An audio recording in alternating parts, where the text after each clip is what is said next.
Holy smokes. Haven't watched a casual geographic video in what feels like 3 or 4 months. Yeah. That's what it feels like. It's probably been that long. But there was one that got recommended to us on our Discord, which will be linked down in the description, that was really, it seemed like a wholesome video. And we're all about that. I just love cool animal videos in general. Usually his are a little bit brutal. Yeah. Not always, though. And Mostly. Sometimes it's just fucking, hilarious. But this one seemed to be one of his cuter videos. I'm excited. If you have seen our Chad Reacts to My TikTok video favorites, they're all animals. Yeah, a lot of the TikToks that Nikki can drum up that really fucking get me are the ones of cute animals. Oh, yeah. Mostly just dogs doing funny shit. I can't last there in that situation. Really weird. Trying not to laugh for me in that situation is nearly impossible. Same. But this is 5 animals we should all be thankful for by Casual Geographic. Wow. Let's check it out. Oh, the phone. I've seen this one.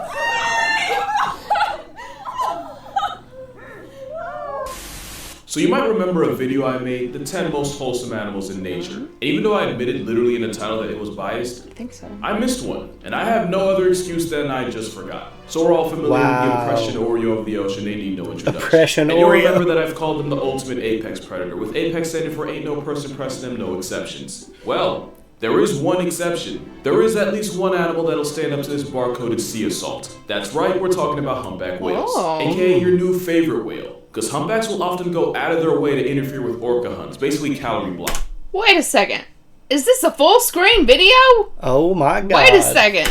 And this 40-ton equalizer will often rescue seals, sunfish, and even other species of whales from attacking orcas. And it's not like humpbacks are immune to orca fates. In fact, that's probably how this all started. You see, orcas hunt like the wolves of the sea, by cutting off the young or weak from the group and then battering them into exhaustion. This strategy means this overgrown yin-yang guppy is directly responsible for taking humpback calves off the census. So humpbacks do this thing called mobbing, where they'll confront and square up with killer whales to defend their next generation. And it's to the point where humpbacks will hear the sound of an orca hunt and take it personally, which is pretty bold for an animal with no teeth. But they do have flippers that can grow to the length of a pickup truck, with barnacles growing on them, which basically gives them barnacle brass knuckles. They use that and their size to send killer whales packing to protect their young. Now, lots of animals be out here mobbing. And it's not exactly crazy to see an animal defending one of its own. Except, they don't just do this with their own. In 2009, a pair of humpback whales rescued a crab-eater seal from a pack of orcas that was about to make it into a memory, which they did by harassing the orcas until they eventually gave up. A week later, a humpback bailed out a weddell seal by rolling onto its back and placing the seal on its belly after the ops of the ocean had knocked it into the water. What? And in 2012, a pair of humpback whales attempted to rescue a gray whale calf that had been separated from his mother by a pod of sea pandas. And even after the baby whale was reverse born, the two humpbacks proceeded to harass the orcas for the next 6 hours. Think about that. They could have been doing anything else with their time, and they actively chose to help out a different species. Now, you can argue it's instinctual. Adult humpbacks will often escort a mom and calf pairs since they're the most vulnerable to orca attacks. And it's possible that whales naturally defend any calves being attacked by orcas. If there are no calves around, they just defend the next best thing, which I guess in some cases might be a seal.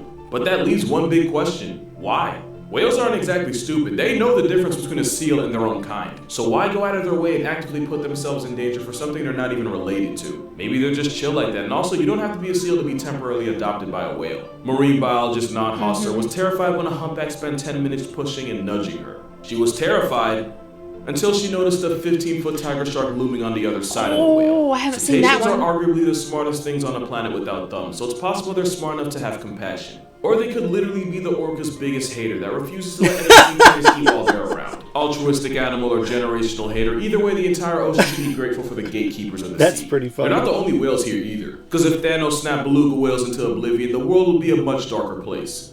And I'm not just saying that because they're white. Everything about the beluga whale is free serotonin. These travel-sized whales are often called the canaries of the sea since they communicate with a series of high-pitched calls. And it sounds nothing like anything that should come from a whale. Oh my god. That shit sounds like Shorty. That kind of sounds like a bird.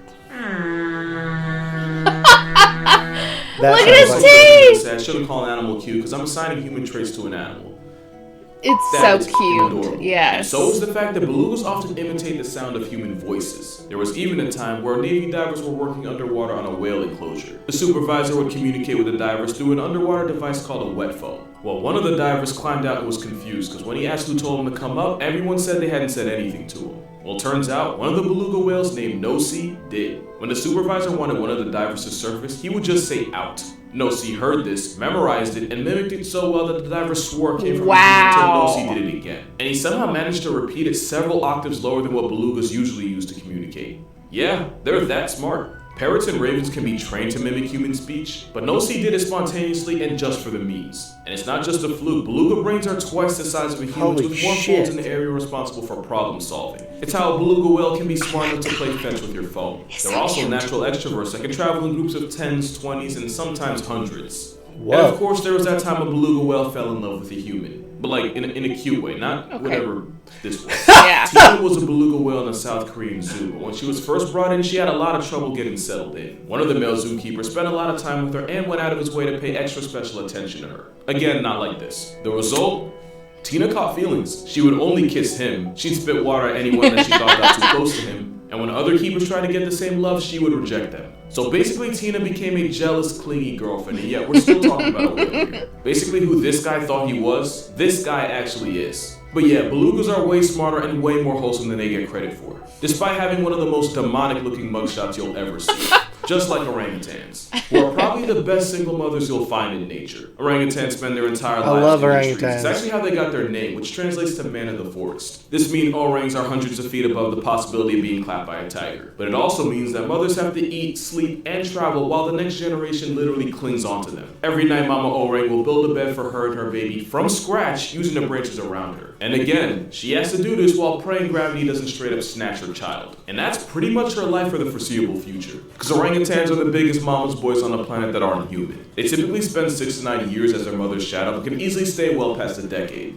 Because being a ginger tree gorilla has a high learning curve, orangs spend all this time learning how to orangutan from their mothers. They are my brothers. Sometimes they choose to just not leave at all. And with the cost of rent, who could blame them? And while the sons usually dip out far and wide to start their own lives, the daughters usually stick around close to where their mothers raised them. They'll even visit their mothers every so often and even help out with any younger siblings. But honestly, the most wholesome thing about them is that this man is still able to walk. Because if Diet Bigfoot would have folded him like a lawn chair, I don't think anyone would have blamed her. Honestly, with orangutans in general, if they really wanted to rock our world, they could probably do damage. Like, you remember the orangutan that figured out how to pick locks and escape his enclosure and use this knowledge to flex on his zookeepers? If Fu Manchu had a malicious bone in his body, he probably would have caught a body. So we should all be thankful that orangutans are like underachieving geniuses. Oh my god. Because if news ever becomes nonfiction, I'm going to be way more worried about what Maurice might try to pull than whatever power trip Caesar might be on. Orangs would be the ones to discover 4chan and dox anyone they think might be a threat. And if we ever get to that point, going off the grid with a service like NordVPN might be our own. Oh, nice. Control for your data and protects your identity by hiding your IP address. Meaning you can disappear to a place no tech-savvy simian can find you. Speaking of disappear, orangutans are endangered mostly due to habitat loss and poaching. But it's also possible that they've been using NordVPN to connect to one of thousands of different servers across countries all over the world, and that they've been hiding their location as they plot something. Because even though they're typically found in Borneo and Sumatra, with NordVPN, a server 3,000 miles from them would be only a click away. And I do mean click, because with Nord, you don't ever have to feel like you sold your speed for security. Additionally, with NordVPN's threat protection, you can enjoy the internet or plot the downfall of the human race without also having to worry about ads, trackers, and malware. So to get the most out of your streaming service, go to nordvpn.com/casualgeographic to cop a huge discount on a 2-year plan with an additional 4 months free. And with NordVPN's money-back guarantee, it's basically risk-free. Being around the next animal is also risk-free unless you happen to be allergic to happiness. Because let me tell you, depression here's the Undertaker's theme when this ginger bee pulls up. Oh Honestly, I didn't know a lot about Highland cows before this. They're here almost entirely because of their looks. They're the oldest registered breed of cattle in the world, and they originate from Scotland. But with their ketchup smear haircut, you probably already knew that. If you had the chance to change your fate, would ya? Looking in the face, cow. Well, let's talk about that hair. That shaggy fur coat means they can eat all the freezing weather the Scottish Highlands have to offer, especially rain and snow. And having buffalo bangs is believed to protect your eyes from pestering flies, while also making them look like the 5th beetle. Even though I literally just said ginger, they come in a lot of flavors, including white, black, silver, red, dun, etc. Oh, I knew like the red. They're basically the capybara of cattle. And like the capybara, they have no business being this unproblematic. They used to have to deal with dangers like bears, wolves, coyotes, and even mountain lions. And you'd think that they'd use that generational trauma to justify road raging at anything with a pulse. But the most dangerous thing about them is that if you get their attention too quickly, they might just accidentally clothesline you. But even that's more on you than him. A clear-cut social hierarchy means Highlands rarely have to deal with fights within the group, meaning any violence they cause is strictly an accident. And since their insulating fur helps keep them warm, even in some of the most unforgiving weather, they don't have to compensate by packing extra fat. Since that means they don't completely crush the plants under them, and since they're considered light grazers that only eat the tops of grass instead of cutting it all the way down, that means this cow manages to even be a friend to grass. It's pretty much a tank with Golden Retriever software running it.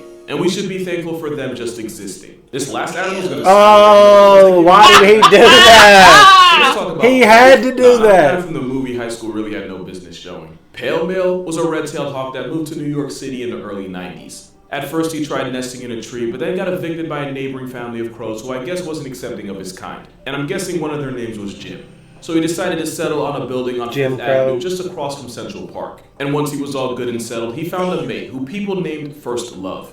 They 100% jinxed her because she would become injured and was moved to a raptor rehab center in New Jersey. And evidently, PM would rather start all over than move to New Jersey. I'm from New Jersey, I can make those jokes. But while she was gone, he found a new mate, this one a young female named Chocolate. You can just call that an entanglement. The first time parents struggled to bring up their kids, but eventually would successfully raise 3 chicks who would go on to live in a nearby park. And a little while after that, a car would turn Pale Mel into a widow after Chocolate collided with it on a New Jersey turnpike. But one could argue that was her fault for being in New Jersey in the first place. But just like that, First Love returned fresh from rehab and lived up to her name after she and Pale Mel reunited. And together, First Love and Pale Mel raised multiple chicks. That is until First Love became initials on Pale Mel's Twitter bio after she ate a poisoned pigeon. And at this point, Pale Mel became a playboy who went through multiple partnerships and chicks. We have no way of knowing for sure, but it's believed Pale Mel had at least 4 wives and up to 25 children. Damn. Also at one point, building workers removed his longtime nest, so for a while it looked like it was up for him. But by this time, Pale Mel had fans, and they weren't having any of it. And after multiple protests, the city compromised by installing a cradle for Pale Mel and whoever he was shacking up with to nest in. So yeah, bro had all types of plot armor. We don't know if he's still alive, but if he is, that would make him well over 30. But we do know his DNA is still flying around Central Park to this day. And as a bird of prey who hunts them for a living, that makes Pale Mel directly responsible for single-handedly nerfing the number of rats and pigeons in this city. And if you're not thankful for that, then you've never been in New York. And as someone who used to be afraid of pigeons, I know that's something I'm thankful for. But that's going to do it for this video. Wow. Be sure to check out my TikTok and Instagram, and also consider becoming a patron on Patreon if you want to further support this channel. But yeah, make sure you drink water, hug all your relatives while you still can, and don't wait till Thanksgiving to be thankful. And I'll see y'all in the next one. It's so cute! Aww.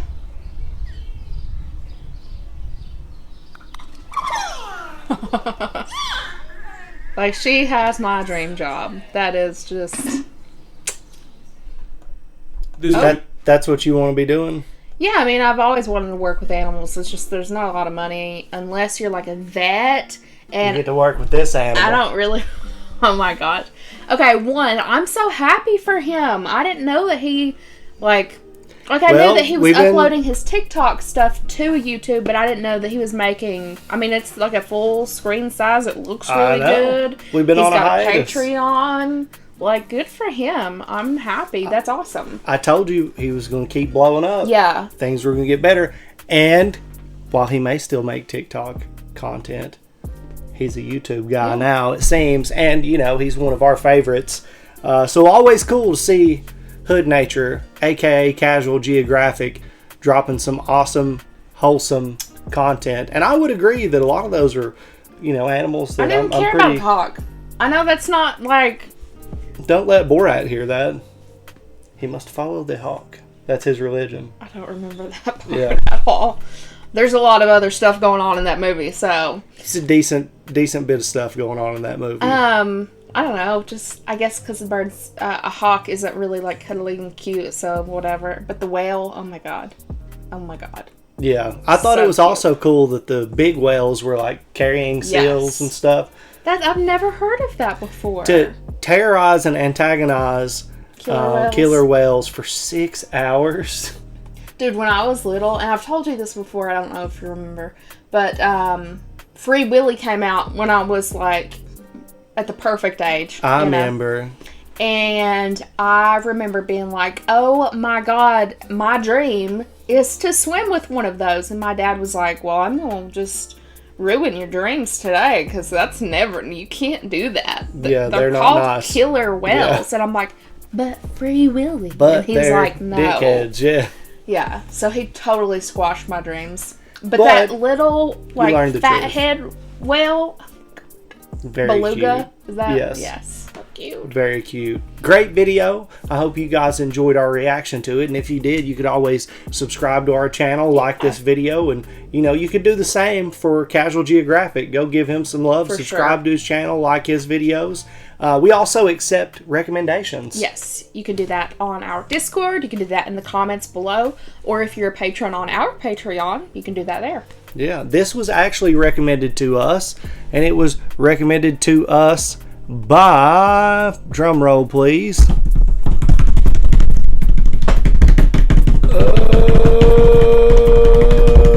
on, Dr. Dale. Ooh. Thank you, Dr. Dale, for the recommendation. We greatly appreciate it, and hopefully we will see you guys at one of our live streams. Yeah. We go live every Monday and Thursday evening at 6:30 Eastern Standard Time. We also go live on Twitch exclusively at 2 p.m. on Thursday. Every Thursday. Like, what, we do 3, maybe 5 reactions on there, live reactions that you can be a part of and hang out with us while we do them. Now, I will be honest, sometimes it's like 2:30. It just depends on how our day is going. But we will be there, and we appreciate you guys for being here. That's going to do it for this reaction. See you guys. See y'all.